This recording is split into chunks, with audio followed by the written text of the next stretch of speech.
오늘 금요기도에 방송으로 예배하는 여러분 모두에게 하나님의 크신 은혜와 사랑과 축복이 함께 하시기를 주님의 이름으로 축원합니다. 상황이 점점 안 좋아져서 우리가 함께 모여 예배 드릴 수는 없지만 여러분이 있는 그곳이 하나님의 임재하시는 예배의 처소임을 기억하시고요. 사모함으로 하나님 앞에 나아가셔서 오늘 이 밤에 하나님께서 우리에게 나에게 주시는 레마의 말씀으로 잘 받으시고 그 말씀 붙잡고 날마다 믿음으로 승리하셔서 세상에 나아가 하나님의 자녀답게 그리스도인답게 살아가시는 여러분 모두가 되시기를 간절히 소망합니다. 우리 함께 찬양하시고 말씀 듣도록 하겠습니다. 예수님 품으로.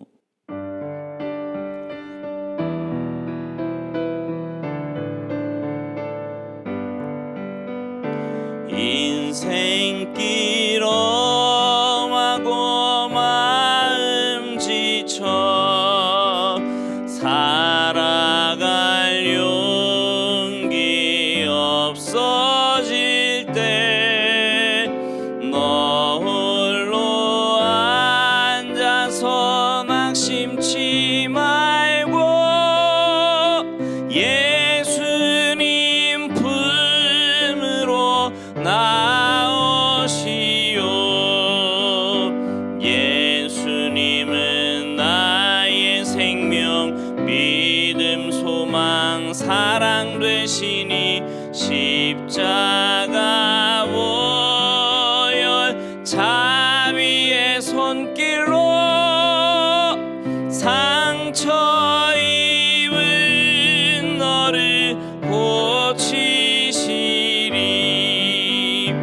어두운 밤 지나면 새날 오고 겨울이 가면 봄이 오듯 이 세상 슬픔이 지나고 나면 광명한 새날이 다가오네. 예수님은 나의 생명 믿음 소망 사랑 되시니 십자가 보혈 자비의 손길로 상처 입은 너를 고치시리. 아멘. 기도하시겠습니다.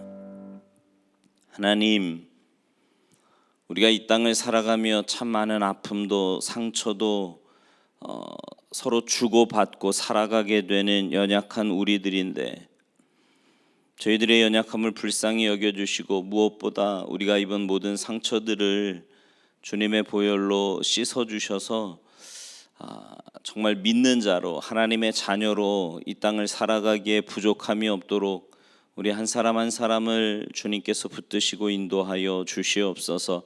그래서 하나님, 우리가 가는 곳마다 정말 주님의 그 사랑으로 내가 받은 그 은혜로 상처 입은 영혼들을 보듬고 품어주며 오히려 그들을 주님의 사랑으로 주님 앞으로 인도할 수 있는 우리 모두의 삶이 되도록 주님 역사하여 주시옵소서. 오늘 이 밤에도 하나님께서 예비하신 크고 놀라운 은혜 가운데 주님 만나는 귀한 시간 되기를 간절히 바라옵고나오며 예수님의 이름으로 축복하며 기도하옵나이다. 아멘. 오늘 이 밤 우리에게 주시는 하나님의 말씀은 요한복음 4장입니다.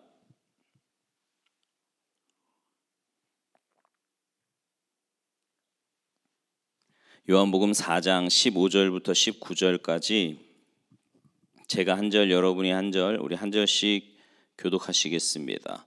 여자가 이르되 주여 그런 물을 내게 주사 목마르지도 않고 또 여기 물 기르러 오지도 않게 하옵소서. 이르시되 가서 내 남편을 불러오라. 여자가 대답하여 이르되 나는 남편이 없나이다. 예수께서 이르시되 내가 남편이 없다 하는 말이 옳도다. 너에게 남편 5이 있었고 지금 있는 자도 내 남편이 아니니 내 말이 참되도다. 함께합니다. 여자가 이르되 주여 내가 보니 선지자로소이다. 아멘. 할렐루야. 오늘 정복 시리즈 7번째 시간인데요. 오늘은 상처를 정복하라는 겁니다. 우리가 정복해야 할 것 상처. 한때 한국 사회를 비롯한 교회들에게까지 내적 치유라는 프로그램이 대유행을 한 적이 있습니다. 기억하십니까? 방송은 방송대로, 교회는 교회대로 정말 난리였지요. 상처를 치유받아야 한다는 것이었는데요. 과거의 상처, 가정의 상처, 부모로부터 물려받은 상처. 어쩌면 지금 당신이 힘들게 살아가고 있는 이유 중에 하나가 그 과거의 상처를 치유받지 못해서라는 겁니다. 그 상처를 그냥 두고는 행복할 수 없다는 것이었지요. 그래서 그 프로그램을 통해 내 속에 있는 상처를 말하고요. 때로는 공동체 앞에서 자신의 죄를 드러내기도 하고요. 그래서 그날 분위기 가운데 뭔가 과연 상처가 치유되는 것 같았지만 시간이 흐르면 여전히 아니었다 싶습니다. 그때 당시에는 뭔가 치유되고 회복되는 것 같은데 조금 지나서 비슷한 상황이 주어지면 여전히 안에 있던 그 쓴뿌리들이 나오더라 말입니다. 저는 내적 치유 프로그램이 유행할 때 처음부터 딱 접하는 순간 이건 복음이 아니다 싶었습니다. 복음은 아니었어요. 시간이 지나고 언제부터인가 내적 치유 프로그램이라는 그 각종 행사들은 조금씩 한계를 드러냈습니다. 요즘 거의 하는 데 없지요.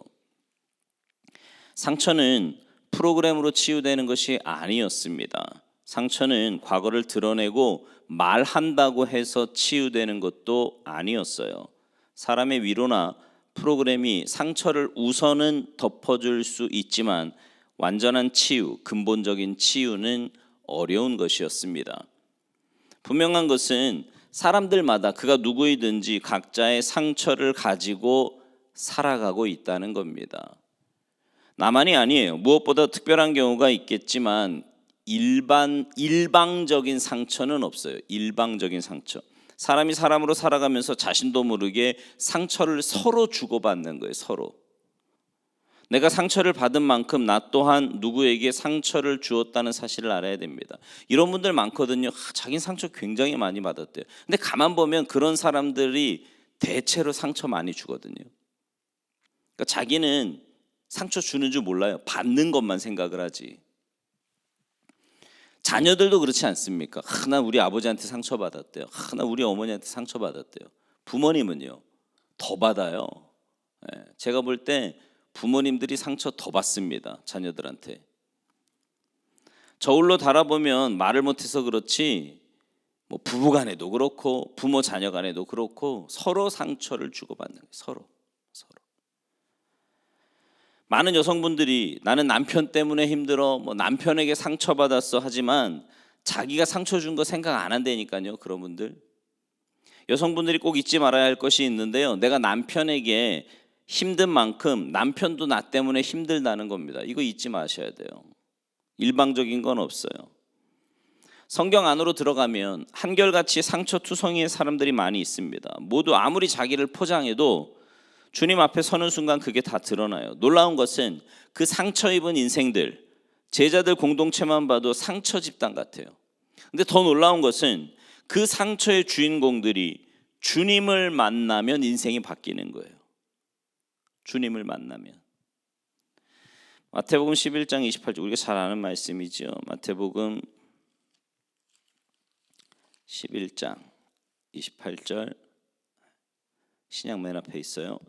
18쪽입니다. 시작. 수고하고 무거운 짐진 자들아 다 내게로 오라 내가 너희를 쉬게 하리라. 아멘. 주님의 초대의 대상인 수고하고 무거운 짐진 자들은요, 따로 있는 게 아닙니다. 다 상처 입고 살아가는 인생들의 모습이에요. 다 내게로 오래요. 주님만이 하실 수 있는 초청이지요. 이 다라고 하는 말에는 수의 개념도 있지만 어떤 모습을 하고 있든 그가 누구이든 어떤 상처를 받았든 다 내게로 오라는 겁니다. 주님 외에 누가 이만큼 초청할 수 있겠습니까? 지구촌 70억 인구 다 내게로 오래요. 여러분 누가 감히 이런 초청을 할 수 있겠어요? 그 다 안에는 사마리아 여인도 가늠한 여인도 삭개오도 저와 여러분도 담겨 있습니다. 그냥 오래요. 뭐 꾸미고 목욕 아니요. 그냥 오래요. 그냥 오래요. 그 많은 사람들 가운데 상처의 대명사 오늘 본문에 등장하는 사마리아 여인의 이야기를 좀 하려고 합니다. 이름도 없어요. 삶의 배경도 없습니다. 그냥 사마리아 여인입니다. 모든 사람들이 행복을 꿈꾸듯 이 여인도 분명히 행복하고 싶었을 겁니다. 그러나 언제부터인가 이 여인의 삶이 꼬여버렸어요. 남편을 5번이나 바꾼 여인이 되어 있었던 겁니다. 물론 자신의 삶이기에 자신이 책임을 져야 하면 틀림없지만 살아가고 있는 자신의 삶은 자신도 원하는 삶이 아니었습니다. 이혼이 원해서였을까요? 가난이 원해서였을까요? 배우지 못하는 게 원해서입니까? 몸에 질병을 짊어지게 된 것이 단순히 내가 관리를 잘못했기 때문일까요? 여러분 요즘 코로나 걸리는 사람들 걸리고 싶어서 걸리는 걸까요? 왜 조심하잖아요. 그런데도 어떻게 해요? 밥을 먹으러 간 건데 어쩔 수 없이 거기를 대중교통을 이용한 거고 지금 감염자가 어디서 나오는지도 모른대잖아요. 어디서 걸렸는지도 모른대잖아요. 자기가 원해서 그러는 게 아니죠. 남편을 5번이나 바꾸면서 살아야 했던 그 여인의 삶은 자신이 원하는 삶이 아니었습니다. 자신의 원함과 상관없이 어느 순간 그 삶이 비틀어져 꼬여버렸습니다. 행복하기 위해 몸부림쳤던 그 남편 5은 어떤 사람이었을까요? 잘생긴 남편 없었을까요? 장사하는 남편, 자상하지만 백수 남편, 표현이 강한 남편. 중요한 건 그 누구도 이 여인에게 온전한 행복을 주지 못했다라는 겁니다. 한때 이 여인은 남편 잘 만났다고 남들에게 부러움의 대상이었을지도 모릅니다. 그런데 지금 상처 입은 여인으로 살아가고 있을 뿐이지요.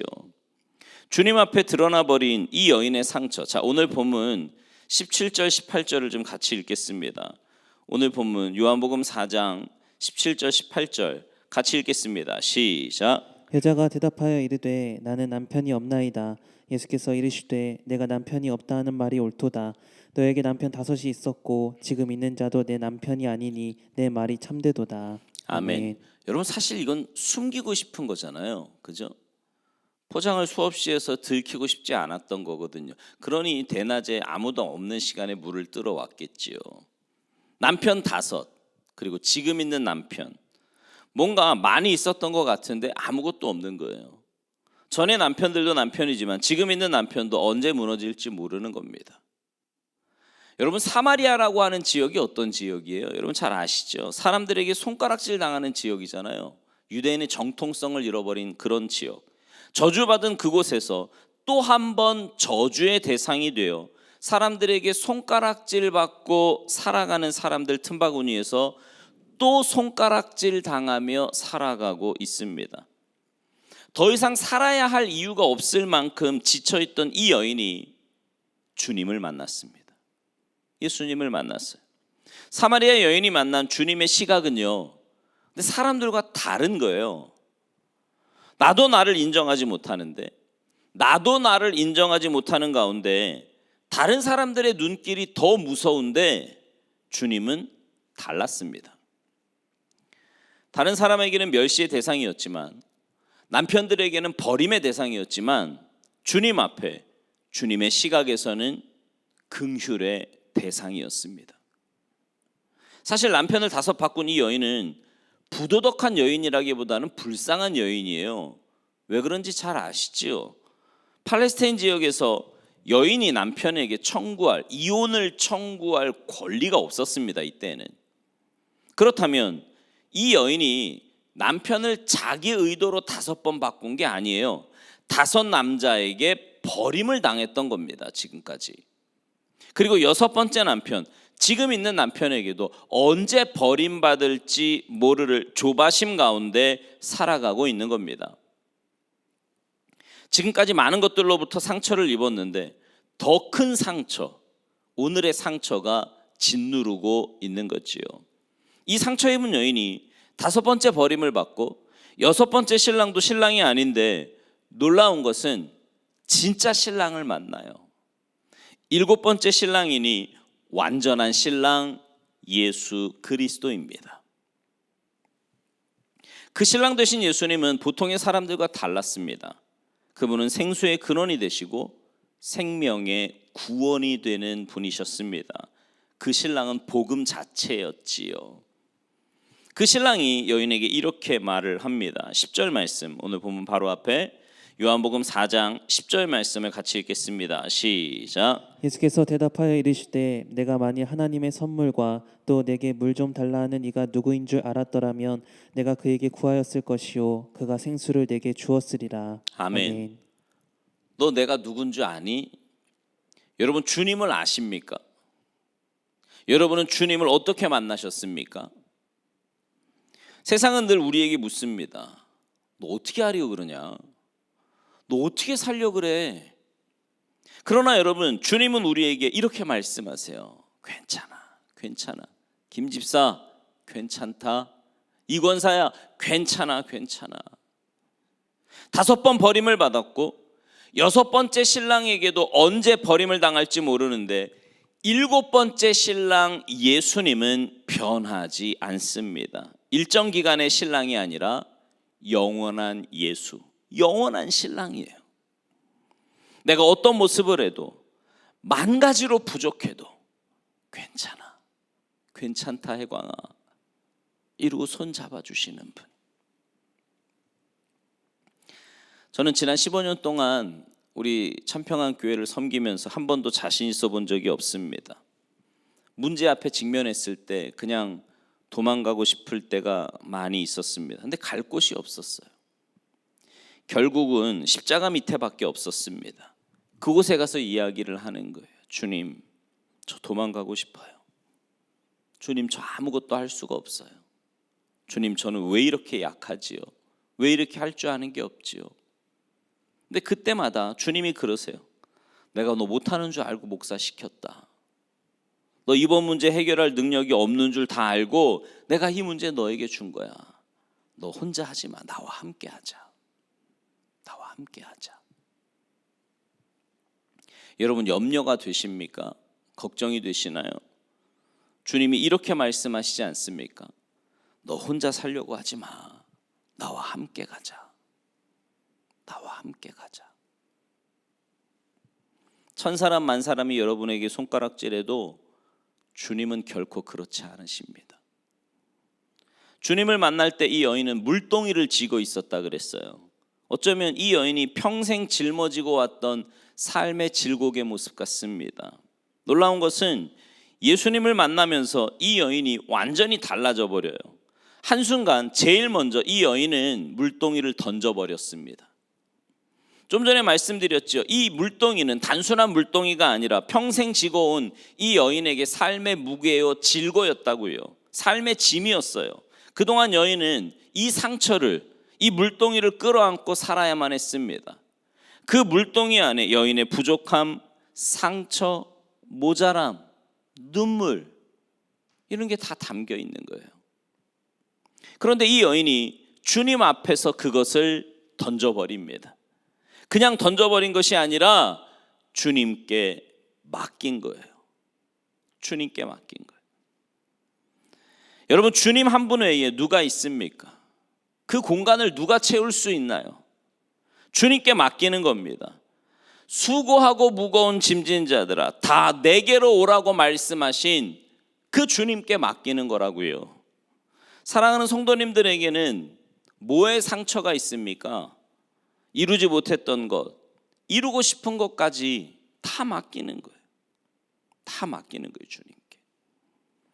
베드로전서 5장 7절에 보면 이런 말씀이 있거든요. 우리 한번 찾아보시겠어요?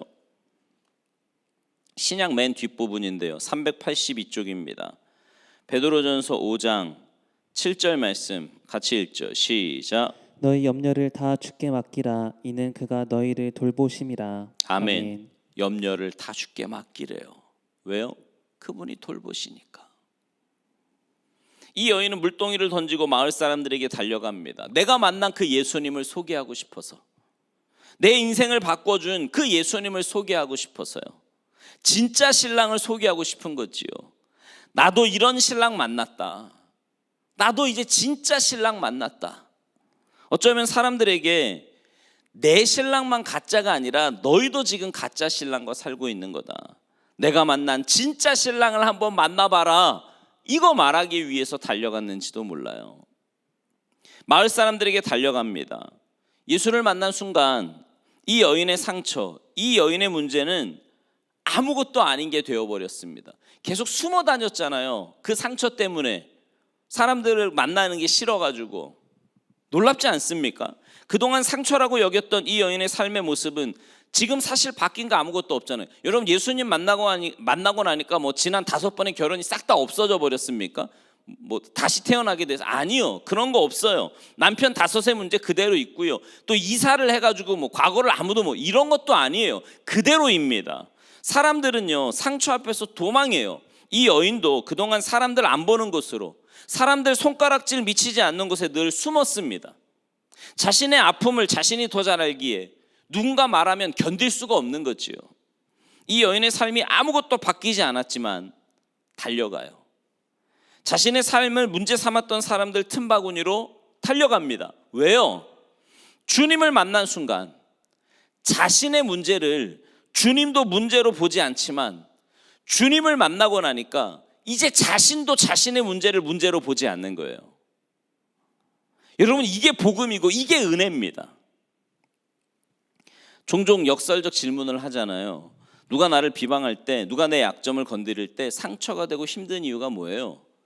그들이 그렇게 말하기 때문에요? 아니요. 제가 이런 말씀 드렸잖아요. 나도 그렇게 생각하고 있었는데 그 사람이 확인시켜 주니까 열받는 거라고요.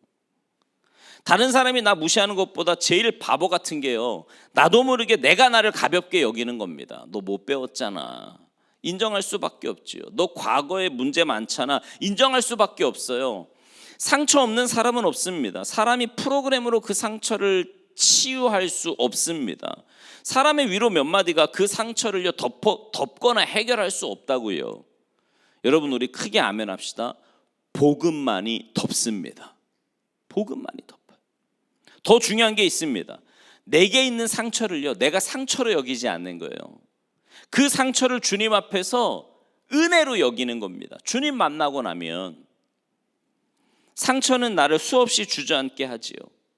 저는요, 이 여인이 그 주님 앞에서 물동이를 던져버리는 그 모습, 이것이 얼마나 귀해 보이는지 모릅니다. 도망하여 만나지 않으므로.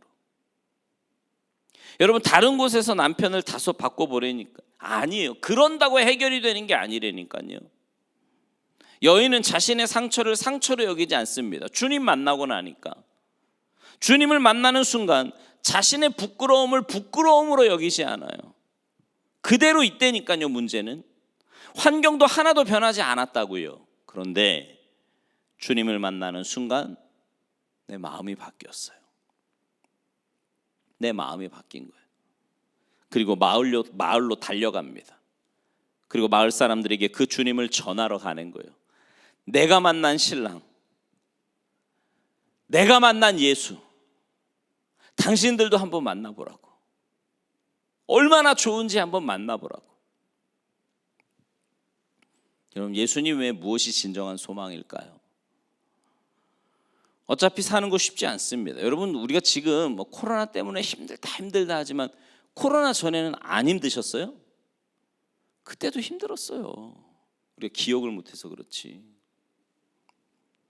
오히려 요즘은 마스크 쓰니까 감기 제가 왜 한 달 전쯤에 감기 한번 걸렸잖아요.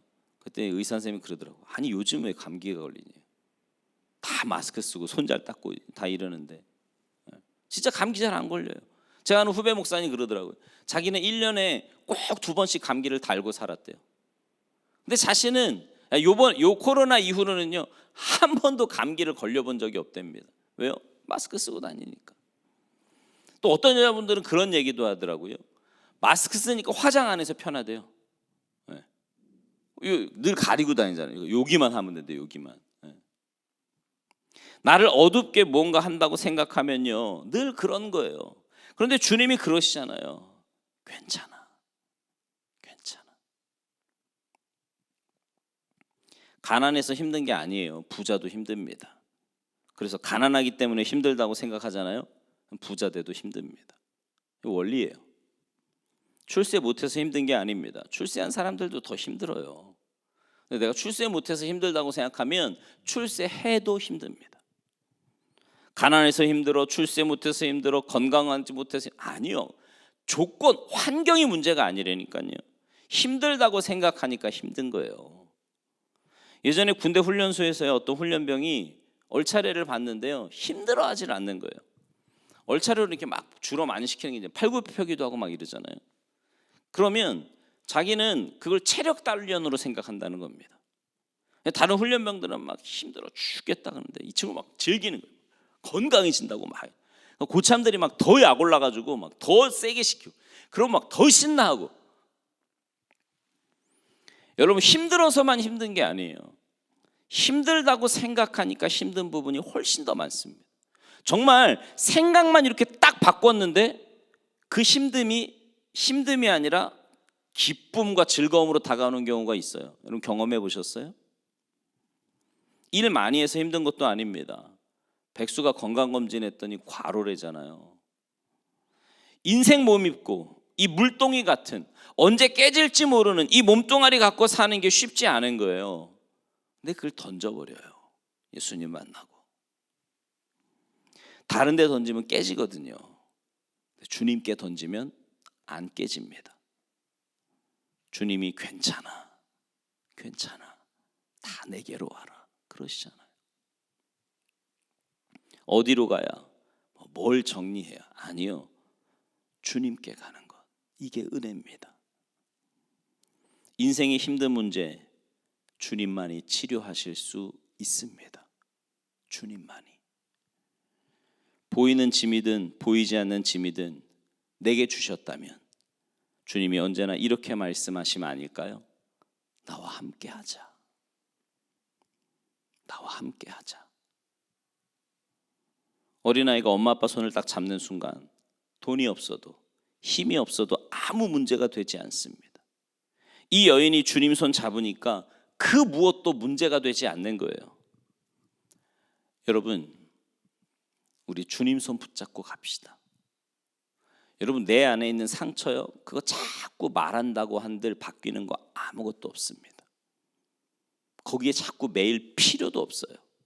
그거 생각한다고 과거가 바뀝니까? 그거 생각하면 미래가 보장이 되나요? 아니요. 말할 필요도 없고 이유도 없습니다. 어떤 상황에서도 우리가 해야 할 일은 뭐예요? 주님 손 붙잡는 거예요. 주님만 바라보면서. 그래서 어떤 상처도 아픔도 주님 앞에 가지고 나가시기 바라요. 그래서 그 주님의 보혈로 치유함 받고 씻김 받고 주님 함께 하심에 기쁨과 감사함으로 믿음의 길 올곧게 걸어가시는 여러분 모두가 되시기를 주님의 이름으로 축원합니다. 기도하시겠습니다. 이제 우리 함께 기도하실 때 여러분 안에 어떤 상처가 있으세요? 과거의 상처예요? 아니면 지금의 상처입니까? 사람에게 받은 건가요? 환경 때문에? 아니면 예전에 부모님 때문에? 어떤 상처를 여러분이 가지고 있든 오늘 이 밤 그거 주님 앞에 다 내어놓고 우리 주님께 다 맡깁시다. 내게 오래잖아요. 주님이 수고하고 무거운 짐 다 가지고 오라고 하시잖아요. 여러분 다른 데 던지면 깨져요. 그러나 주님께 던지면 주님이 그거 다 받아주십니다. 해결해 주세요. 이제 우리 함께 기도하실 때 주님, 내 안에 있는 모든 아픔, 상처, 내가 알지 못하는 모든 것까지도 주님의 십자가 앞에 내려놓게 하시고, 그래서 주님의 치유하심과 주님의 어루만져 주심과 주님의 역사하심으로 정말 강건함으로 믿음의 길을 곱게 걸어가는 우리 모두의 삶이 되도록 주님 역사하여 주시옵소서. 이 시간 우리 간절한 마음으로 함께 기도하시겠습니다. 살아계신 하나님 감사합니다. 하나님께서 우리를 살아내어 주시고 믿음 안에 하루하루 살아가게 하시는데 하나님 여러 가지 아픔과 상처로 인해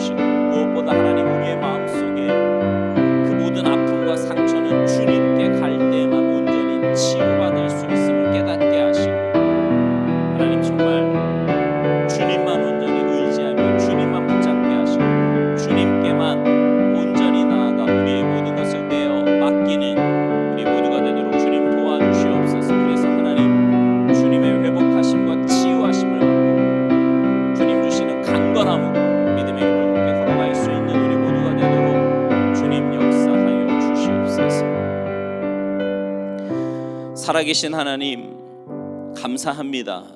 우리를 고아와 같이 버려두지 않으시고 날마다 우리를 품어주시고 은혜 주시며 무엇보다 이 땅을 살면서 받은 그 모든 아픔과 상처로 힘들어하는 우리들에게 수고하고 무거운 짐진 자들은 다 내게로 오라고 내가 너희를 쉬게 하겠노라고 약속해 주시니 진심으로 감사를 드립니다. 어떤 상처든 그 상처에 매이지 말게 하시고 주님만 바라보고 주님 앞에 나아가 주님의 십자가 앞에서 우리의 모든 아픔과 상처를 다 내려놓게 하시고 그래서 주님의 치유하심과 만져주심과 역사하심을 맛보고 누리며 살아가는 우리 모두의 삶이 되도록 주님 역사하여 주시옵소서. 감사드리며 예수님의 이름으로 축복하며 기도하옵나이다. 아멘.